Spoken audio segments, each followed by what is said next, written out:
Hello folks, today we are going to learn how to develop tables in Tableau. It's quite easy. You might have seen tables in Excel, it's the same thing.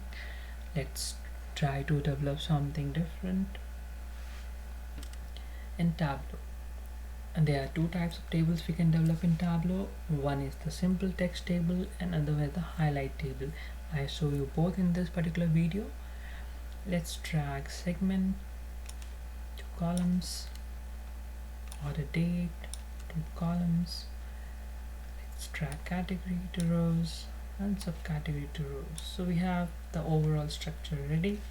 Just drag sales to text.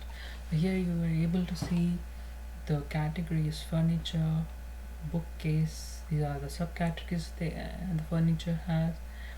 Which year, what sales that has happened for which segment, everything you can see in this particular table.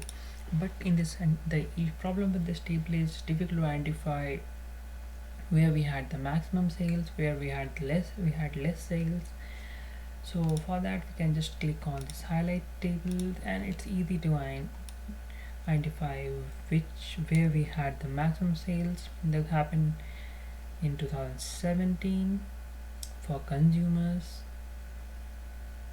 So it's easy to identify with the colors that where we had the maximum sales, on which particular segment we had the maximum sales, for which particular category or subcategory.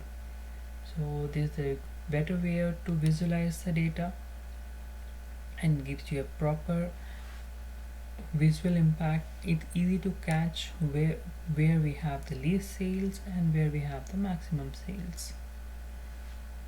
That's all for today. Let's see you in the next